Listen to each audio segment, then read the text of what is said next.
Social media Patel Prahlad भाई।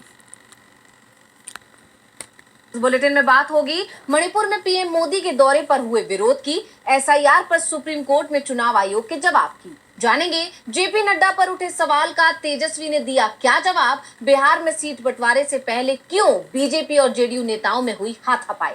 देखेंगे रामभद्राचार्य को मायावती ने क्यों दी नसीहत, और बुलेटिन के आखिर में देखेंगे जाने माने कार्टूनिस्ट इरफान की किस खबर पर पड़ी तिरछी नजर। लेकिन दिन भर की तमाम बड़ी खबरों से पहले एक नजर आज की सुर्खियों पर। वक्फ संशोधन कानून पर 15 सितंबर को अंतरिम फैसला सुनाएगा सुप्रीम कोर्ट। 22 मई को सुनवाई पूरी कर सुरक्षित रखा गया था फैसला। 8 अप्रैल से देश में प्रभावी है कानून। आप एमएलए महराज की गिरफ्तारी पर गरमाई सियासत। जम्मू कश्मीर के सीएम उमर अब्दुल्ला ने पीएम मोदी और गृह मंत्री से की बात। महराज पर लगा पीएसए वापस लेने की मांग।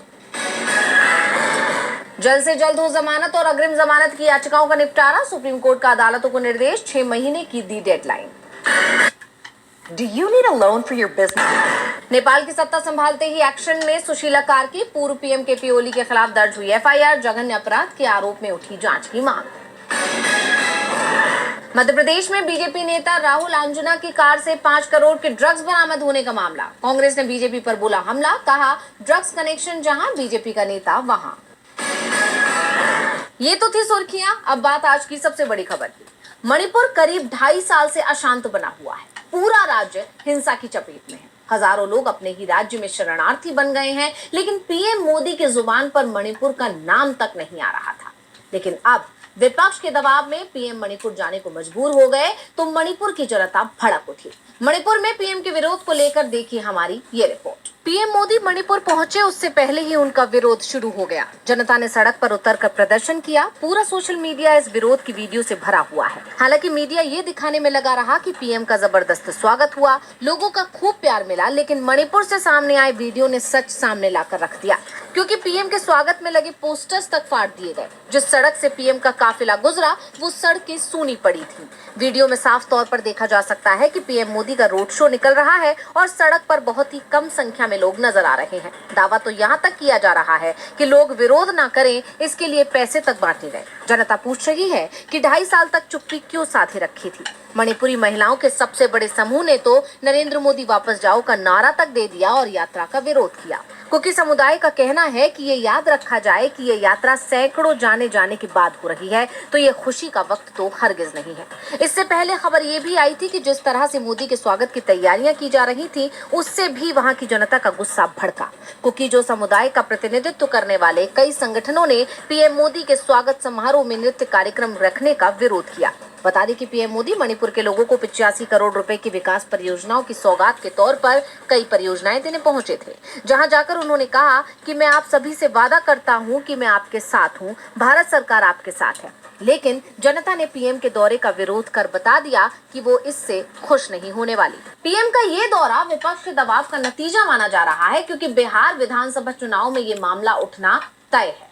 ऐसे में पीएम मणिपुर के दौरे पर तो पहुंच गए, लेकिन जो सवाल उठ रहे हैं वो अभी भी पीएम का पीछा नहीं छोड़ रहे हैं, और वो सवाल हैं वोट चोरी के।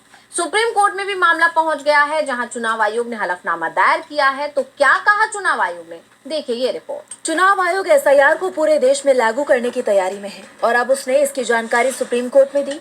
चुनाव आयोग ने सुप्रीम कोर्ट में बताया कि उसने बिहार को छोड़कर सभी राज्यों और केंद्र शासित प्रदेशों के मुख्य निर्वाचन अधिकारियों को मतदाता सूचियों के विशेष गहन पुनरीक्षण यानी एसआईआर के लिए प्रारंभिक कदम उठाने के लिए पत्र जारी किया है।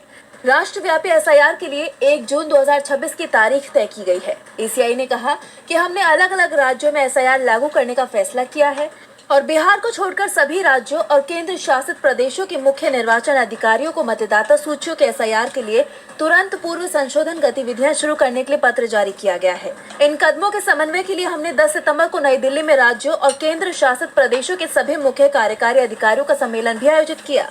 जैसा आप जानते हैं कि चुनाव आयोग की तरफ से 1 अक्टूबर से एसआईआर की प्रक्रिया शुरू करने की तैयारी है और 1 जून 2026 तक इसे खत्म किया जाएगा।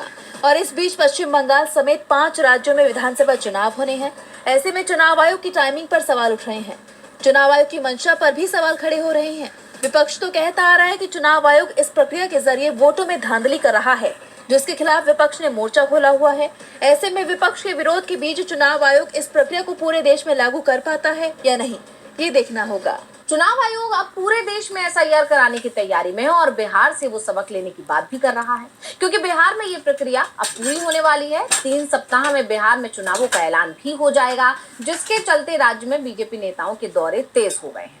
इसी कड़ी में बीजेपी अध्यक्ष जेपी नड्डा भी बिहार पहुंच रहे हैं, लेकिन ये कहा जा रहा है कि उनकी खुद की कुर्सी ही संकट में है। ऐसे में जब तेजस्वी यादव से जेपी नड्डा के दौरे को लेकर सवाल किया गया तो क्या कहा तेजस्वी ने, देखिए रिपोर्ट।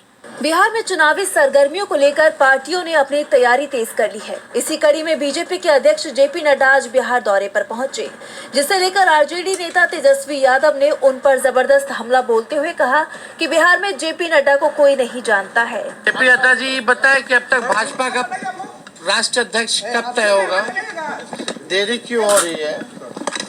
अरे बिना गाली दिए हुए आरजेडी को, लालू जी को, हम लोगों को, इन लोगों का बाजार थोड़ी चलने वाला है। अब बिहार के 1% लोग भी जेपी नड्डा को नहीं जानते। तेजस्वी के इस बयान के बाद बीजेपी में खलबली मच गई है। जैसा आप जानते हैं कि बीते दिन भी तेजस्वी ने बीजेपी नेताओं के बिहार दौरे को लेकर हमला बोलते हुए कहा था कि मोदी और शाह बिहार की चिंता केवल चुनाव के समय ही करते हैं। जब वोट लेने का समय आता है तो बार बार बिहार का दौरा किया जाता है, लेकिन जैसे ही चुनाव खत्म होता है ये नेता बिहार को भूल जाते हैं। 15 तारीख को आ रहे हैं तेजस्वी जी, प्रधानमंत्री भी आ रहे हैं 15 तारीख को, अमित शाह भी आ रहे हैं, जेपी नड्डा लगातार बिहार। अरे क्यों नहीं आएंगे? चुनाव के बाद नहीं आएंगे, चुनाव है तो आएंगे। चुनाव तक जुमला बोलेंगे, चुनाव के बाद बिहार को भूल जाएंगे। यही काम है उन लोगों का। तेजस्वी के इन तमाम बयान के बाद सियासी पारा हाई हो गया है और बीजेपी की बेचैनी बढ़ गई है। तेजस्वी ने नड्डा को बड़ा नेता ही मानने से इनकार कर दिया। तेजस्वी के तेवर बता रहे हैं कि अब बिहार में बड़ा बदलाव होने वाला है। वैसे इसके संकेत भी मिल रहे हैं, क्योंकि एनडीए के मंत्रियों का घेराव हो रहा है। बीजेपी और जेडीयू के बीच की दूरियां बढ़ती दिख रही हैं। दोनों दलों की लड़ाई अब खुले मंच पर दिखने लगी है, देखिए रिपोर्ट में। Are you ready to sell your house? Bihar में एनडीए के लिए मुश्किलें लगातार बढ़ती जा रही हैं। पिछले 1 महीने में मंत्रियों के खिलाफ जनता की नाराजगी और गठबंधन के भीतर बढ़ती कलह ने राज्य में एनडीए की चिंताएं बढ़ा दी हैं। हाल ही में ग्रामीण विकास मंत्री श्रवण कुमार को सहरसा में सफाई कर्मचारियों के भारी विरोध का सामना करना पड़ा। प्रदर्शनकारियों ने वेतन और प्रमोशन की मांगों को लेकर न सिर्फ उनका रास्ता रोका, बल्कि उनकी कार के आगे लेट गए। ये पहली बार नहीं है। इससे पहले 27 अगस्त को नालंदा में भी ग्रामीणों ने उन्हें और हिलसा विधायक को लाठी डंडे लेकर दौड़ाया था, जिससे उन्हें जान बचाने के लिए भागना पड़ा था। इन घटनाओं के अलावा 25 अगस्त को स्वास्थ्य मंत्री मंगल पांडे की गाड़ी पर भी पटना में पथराव हुआ था। ये हमले सिर्फ प्रशासनिक विफलता नहीं, बल्कि एनडीए सरकार के खिलाफ जनता के बढ़ते गुस्से को भी दिखाते हैं। राजनीतिक जानकारों का मानना है कि अगर ये गुस्सा इसी तरह बढ़ता रहा तो नीतीश कुमार कोई बड़ा फैसला ले सकते हैं। जेडीयू को बीजेपी के साथ गठबंधन से हो रहे संभावित नुकसान को देखते हुए नीतीश कुमार एक बार फिर बीजेपी से दूरी बना लें तो कोई हैरानी की बात नहीं होगी। मंत्रियों के विरोध के साथ साथ एनडीए गठबंधन के भीतर भी तनाव बढ़ रहा है। जमुई के चकाई विधानसभा में हुए एनडीए कार्यकर्ता सम्मेलन में उस वक्त हंगामा हो गया जब मंत्री सुमित कुमार सिंह और पूर्व एमएलसी संजय प्रसाद आपस में भिड़ गए। उनके समर्थक भी मंच पर उलझ पड़े। स्थिति इतनी खराब हो गई कि केंद्रीय मंत्री रामनाथ ठाकुर को मंच छोड़कर जाना पड़ा। इस घटना से एनडीए गठबंधन की अंदरूनी कलह अब खुलकर सामने आ गई है। ये दोनों घटनाएं दिखाती हैं कि बिहार में एनडीए की स्थिति कमजोर हो रही है।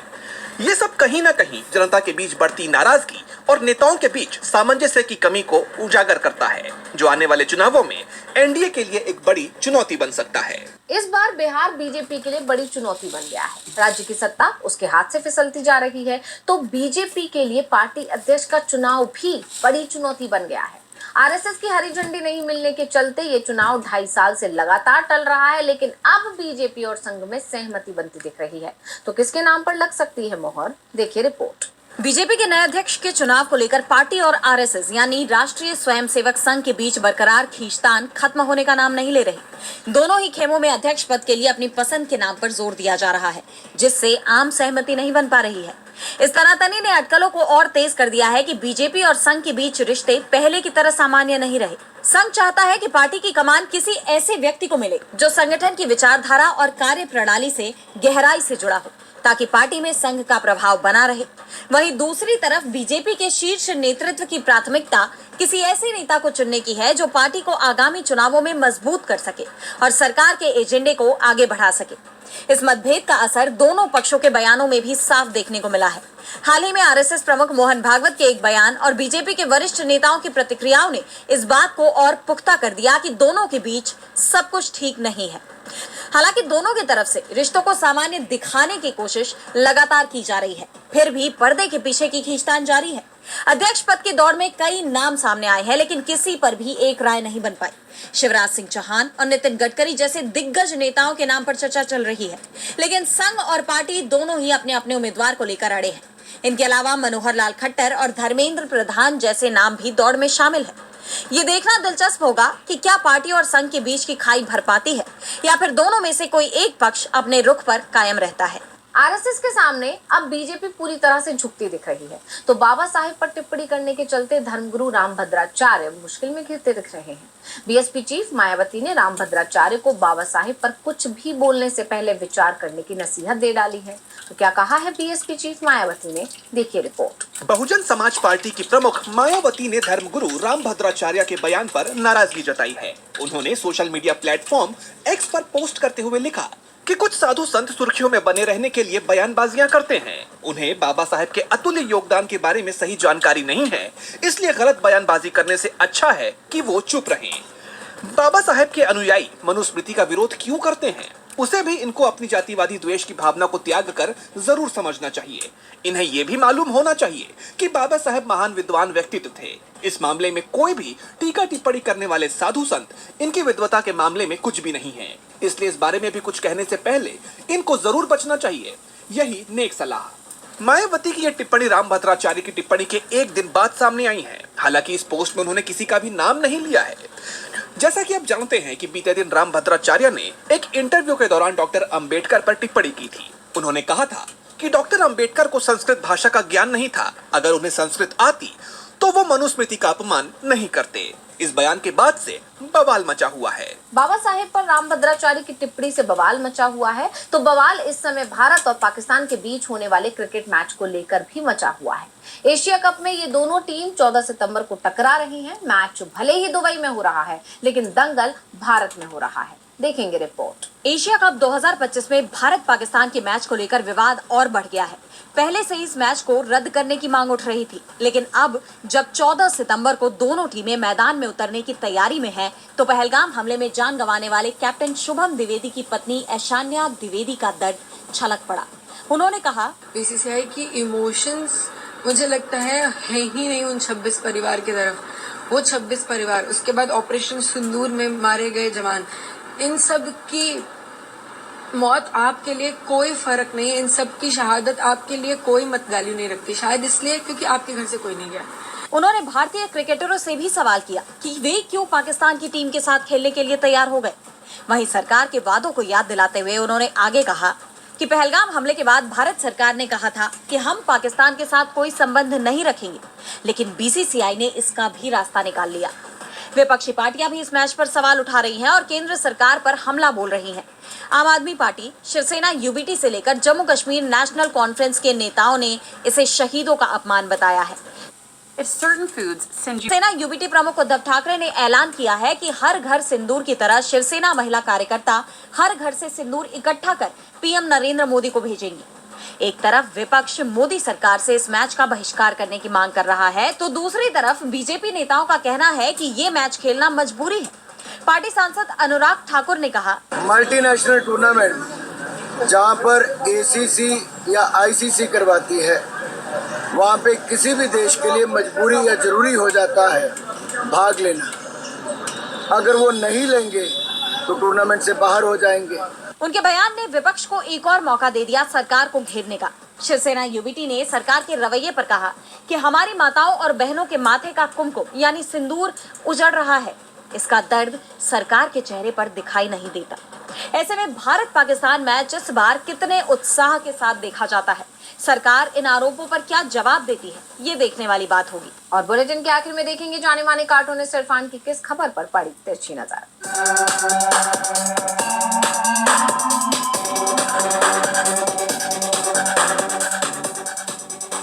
समय का झूठा, माफ कीजिए, समय का भूला मणिपुर वापस लौट आया है। जी हाँ, पीएम मोदी एक अच्छे बाद में, लोगों के याद करने के बाद में आज मणिपुर के दौरे पर निकल पड़े। वहाँ फिलहाल चुनाव तो होने नहीं वाले हैं, लेकिन इस दौरे का क्या बिहार चुनाव से कोई संबंध है, ये तो वक्त आने पर ही पता चलेगा।